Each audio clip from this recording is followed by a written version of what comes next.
If you clicked on this, some part of you already suspected something. You've felt it for years, that quiet, persistent sense that you don't quite belong here. Not in a sad way, in a strange way. Like you were dropped into a story that started long before you arrived. And everyone around you got the script except you. And I need to say something to you, right at the start, before we go anywhere. That feeling is not a malfunction. It's not depression dressed up as mystery. It's not you being dramatic or too sensitive, the way people have told you your whole life. That feeling is information. And today we're going to read it together.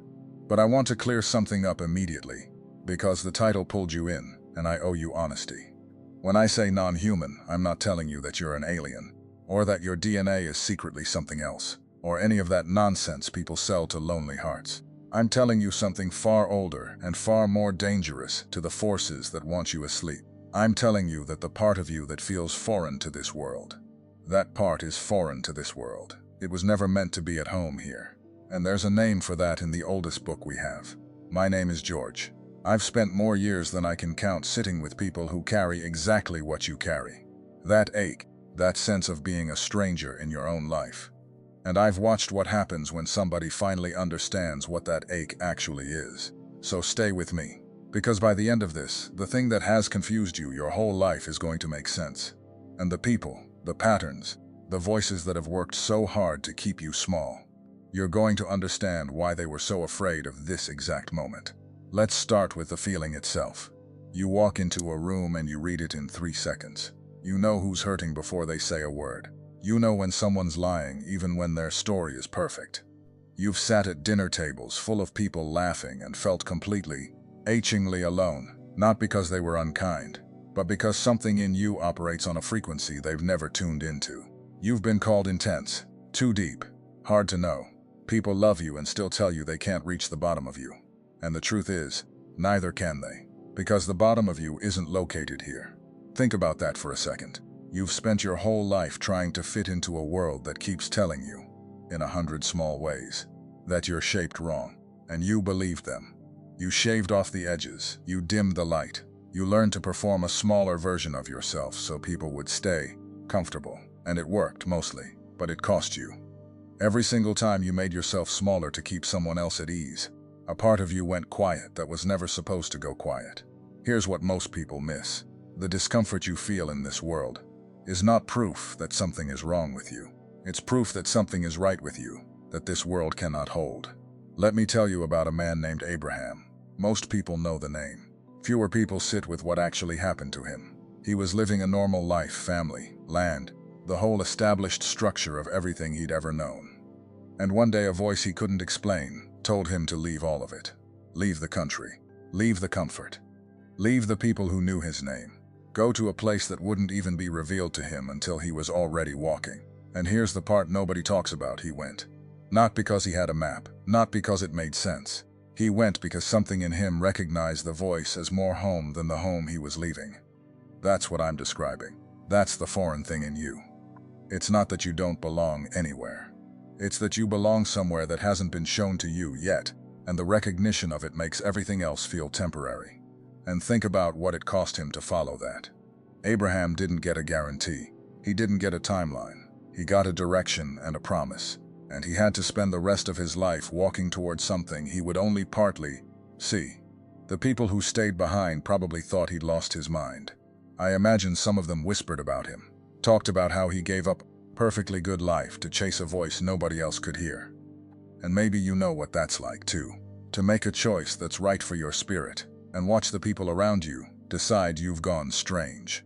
To follow the quiet pull and pay for it in their confusion, their disappointment, their not understanding why the comfortable thing wasn't enough for you. Here's what they couldn't see. The voice wasn't asking Abraham to throw his life away. It was asking him to stop wasting it on something too small to hold what he was made to carry. There's a difference between leaving in rebellion and leaving in obedience. One walks away from something. The other walks towards something, and only the person hearing the voice can tell which one it is. You've felt temporary your whole life, haven't you? Like you were just passing through. Like none of the things that anchor other people, the careers, the routines, the comfortable little lives, none of it ever fully gripped you. You'd build something and a part of you would whisper, "This isn't it." This isn't the thing. You'd reach a goal you spent years chasing and feel the strangest hollowness the moment you arrived. And you couldn't tell anyone. Because how do you explain that getting what you wanted made you feel more lost? I'll tell you how. You felt lost because you were measuring your life with a ruler that was never made for you. You were trying to find satisfaction in a system designed for people who are fully at home in this world. And you are not fully at home in this world. You never were. Now here's where it gets real. There is a reason this is uncomfortable to hear, and a reason it's also the most relieving thing you've heard in years, both at the same time. Because for the first time, the loneliness has a shape. It's not random. It's not a flaw in your wiring. It's the natural ache of something that was sealed for a purpose, living among things that were not. Let me tell you about Joseph. Young man, big family, and from the very beginning he was different in a way that made everyone around him uneasy. He saw things they didn't see. He had dreams that pointed somewhere none of them could follow. And what did his own brothers do with that difference? They didn't celebrate it. They couldn't even tolerate it. They threw him in a pit and sold him off. And they did it precisely because his difference exposed something small in them.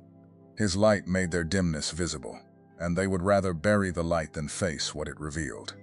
Stay with me, because this is the part the title was pointing to. They're terrified you finally figured it out. Who is they? It's not a conspiracy of shadowy figures in a room somewhere. It's far closer than that, and far more ordinary. They is every voice that ever benefited from you, staying confused about who you are. The relationship that only worked while you believed you were too much. The job that only kept you while you believed you had no other options. The family pattern that only survived because you agreed to play the role assigned to you when you were too young to refuse it. The version of you that was safe, manageable, predictable. A lot of things in your life were built on that version. And the moment you wake up, all of those things have to renegotiate their existence. That's the terror. Not that you'll become dangerous, that you'll become free. Because a free person can't be controlled by the same hooks anymore. The guilt stops working. The fear stops working. The little voice that said, "Who do you think you are?" stops working. And everything that was feeding on your smallness suddenly has to find another meal. And I want you to notice the timing of it.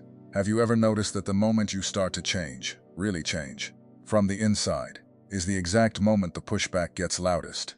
You decide to set a boundary, and suddenly you're the selfish one. You start to believe in yourself a little, and suddenly someone close to you needs to remind you of every failure you've ever had. You take one step toward the foreign thing in you, and the whole system around you tightens like a fist. That's not a coincidence, and it's not paranoia. It's how it works. The things that were built on your smallness can feel the ground shifting before you can, and they react to protect themselves. The pushback isn't proof you're doing something wrong. A lot of the time, it's proof you're finally doing something right. Think about what happened to Joseph's brothers years later. The very one they buried became the one they had to come to for bread when the famine hit. The difference they tried to destroy became the thing that saved their lives. That's the pattern. The world tries to bury the chosen thing in you, and then one day the world ends up needing exactly the thing it tried to bury. So let me ask you something directly. How many times have you apologized for being perceptive? How many times have you softened a true thing because the room wasn't ready for it? How many times did you walk away from a conversation knowing you were right about a person, and then watched it play out exactly as you sensed, while everyone acted shocked? You weren't guessing, you were reading. There's a difference, and the difference is the thing they don't want you to name. Let me tell you about Moses, because his story holds something most people skip right over. Before he was the man who stood in front of an empire and demanded freedom, he was a man who ran. He tried to act on the thing burning in him. It went wrong, and he fled into the wilderness and spent 40 years tending sheep, convinced, I'm sure, that his moment had passed, that he was too damaged, too late, too disqualified. 40 years of feeling like the foreign thing in him had been a mistake, and then a bush caught fire and didn't burn up. And the voice that spoke from it didn't say, "Moses, you finally fixed yourself." It said, in effect, the ground you're standing on is holy, right there. In the middle of the wilderness, he thought was his punishment. The holiness wasn't waiting at the destination. It was under his feet the whole time, in the exact place he thought God had forgotten him. I want you to hear that, because you've probably told yourself the same lie Moses believed. That you missed it. That whatever you were supposed to be, You ruined it somewhere back there, in the years you were lost or numb or just surviving. And I'm telling you what the burning bush told him. The ground you're standing on right now, the ordinary, unimpressive, nothing special is happening ground of your actual life. That ground is holy. The calling didn't expire. It was waiting for you to stop running long enough to notice it was still on fire. Here's something I've learned, sitting with people who carry what you carry. The ones who are truly set apart almost never know it early. They spend years thinking they're broken. They go to counselors trying to fix the unfixable thing, take the personality tests trying to file themselves into a category, read the self-help trying to become normal. And none of it works, because you cannot therapy your way out of a calling. You cannot medicate away a purpose. You can numb it for a while. You can drink it down or scroll past it or bury it under a busy life. But it doesn't leave. It just waits, and it gets louder the longer you ignore it. Have you noticed that? How the older you get, the harder it is to pretend. The distractions that used to work don't work as well. The things that used to fill the hole leave it emptier. There's an urgency now that wasn't there at 20. A sense that the clock is doing something. That's not you falling apart. That's the foreign thing in you, refusing to die quietly. It would rather make you uncomfortable than let you waste the one life you were given to. Carry it.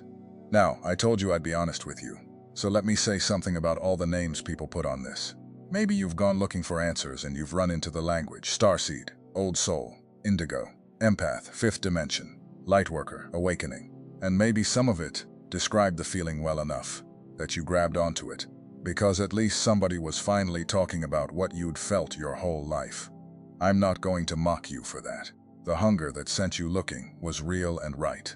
But I want to give you the older name, the name that has roots that go down thousands of years instead of a few decades. Because what those words are circling around, that sense of being set apart, of carrying something from beyond this world, of being marked before you arrived, that's not a new discovery. It's the oldest thing in the book. There's a line in scripture where God speaks to a young man named Jeremiah, who's protesting that he's too young, too unqualified, too ordinary for what's being asked of him. And God says to him, "Before I formed you in the womb, I knew you. And before you were born, I set you apart. Before you were born, set you apart." That's the whole thing, right there, in language that predates every trend by millennia. You weren't assembled at birth like everyone else. You were known first, and shaped on purpose, and sealed for something. The empath language is reaching for it. The starseed language is reaching for it. But the thing they're reaching for already had a home, and the home is this. You were set apart in the womb by the one who made you, for a purpose that was decided before your first breath. That's the non-human part, not your body, your origin, the part of you that came from somewhere else, and is just on assignment here. There are messages that pass through your eyes, and there are messages that pass through your spirit. If something in you recognized itself while watching, don't dismiss it. That is the spirit confirming what was already written. The secret protocol carries 7 keys that unveil what heaven deposited in you before you ever arrived. Things no one around you has ever been able to name. It comes with a full audiobook for your moments of prayer, silence, and encounter with God. And you also receive the Awakening Map, the guide that illuminates the 5 seasons of spiritual awakening, revealing with precision exactly where you are and what comes next. The link is pinned in the first comment, but only for a limited time. Don't let this moment pass without a response. I say that not to sell you on a feeling, but because I've watched what happens when somebody finally gets light language for the thing they've carried in silence. Something in them straightens up. The shame falls off. They stop apologizing for the way they were made. Because here's what the shame was always about. You were ashamed of the very thing that was holy in you. You looked at your difference and called it a defect. You looked at your depth and called it too much. You looked at the ache of not belonging and called it a personal failure, when all along it was the most reliable evidence you had that you were exactly what Scripture says you are. Set apart on purpose. Before you arrived, let me tell you about one more, David.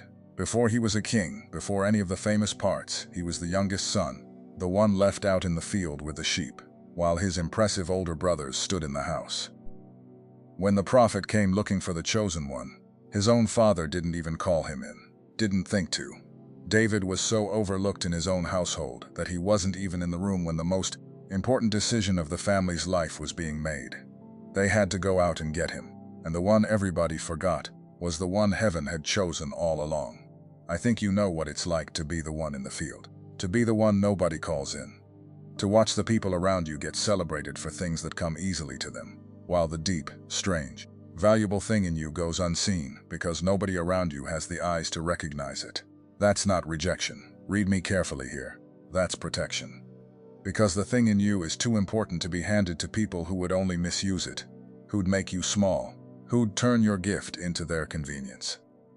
Sometimes you're kept in the field not because you're forgotten, but because you're being kept until the right voice calls your name. And look at what the field actually was. It wasn't punishment.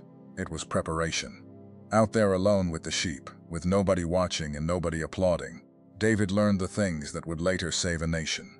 He learned to fight when a lion came for the flock, and there was no audience to impress. Just him, the animal, and the choice to protect what was his. He learned to sit in silence long enough to hear God in it. He wrote songs out there that people would still be reading thousands of years later, and he wrote them with no idea anyone would ever hear them. Everything that made him a king got built in the place everyone assumed was where he'd be wasted. So let me say this to you carefully, because you may be in your own field right now. These years that feel like nothing is happening, the ordinary job, the quiet season, the time nobody's clapping for you. You may be reading them completely wrong. You may be calling it a waste when heaven is calling it training. The lion you're fighting in private, the thing you're protecting when nobody can see, the songs you're writing in the dark that you assume no one will ever read. That's not you being forgotten. That's you being formed. And the difference between those two things is the whole difference between a life that gives up in the field and a life that walks out of it, carrying everything it learned there. And that's the question, isn't it? Whose voice are you waiting for?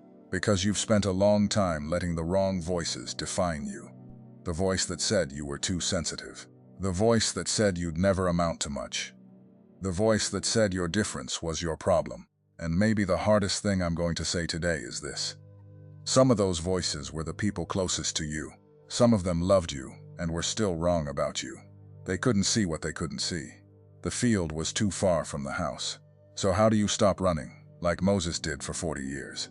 You stop by listening for the one voice that doesn't shrink you.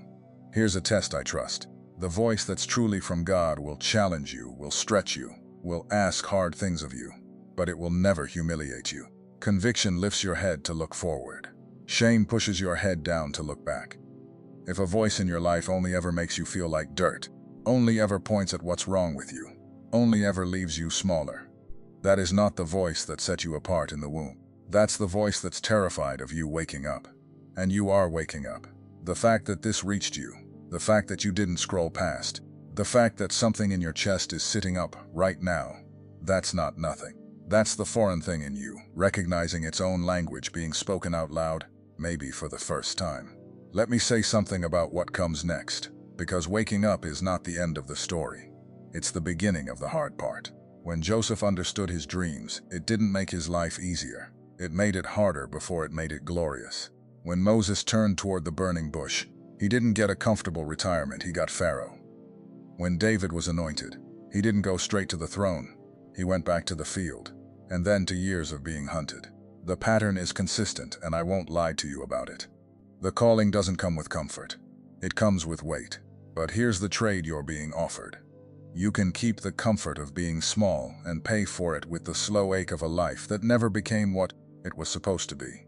Or you can pick up the weight of who you actually are and pay for it with difficulty, opposition, and the loneliness of going somewhere most people won't follow.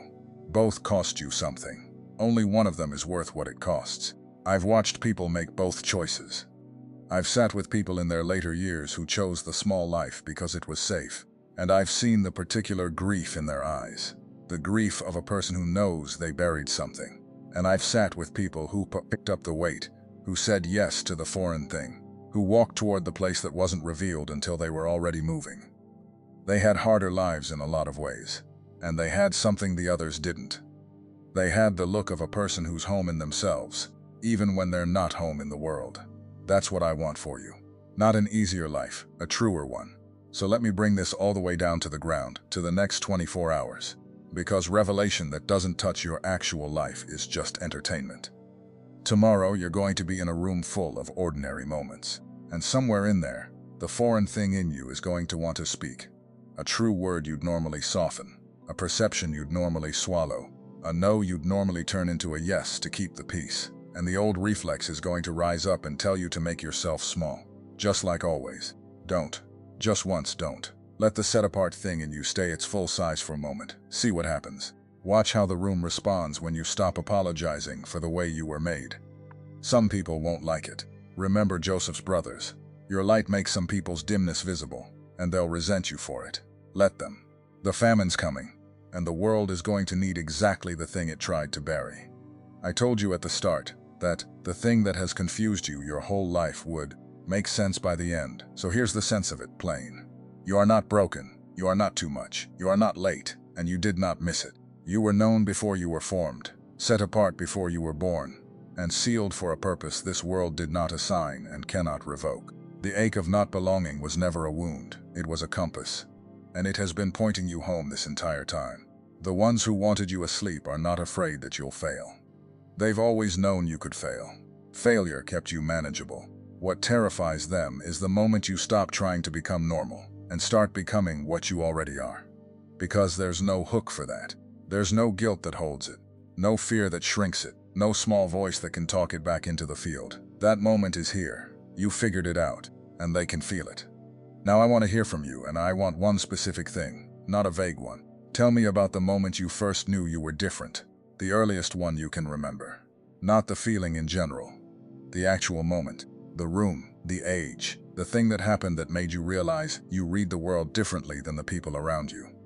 One memory. Put it in the comments. Because I read everyone, and I promise you, the moment you name it out loud is the moment it stops having power over you and starts working for you instead.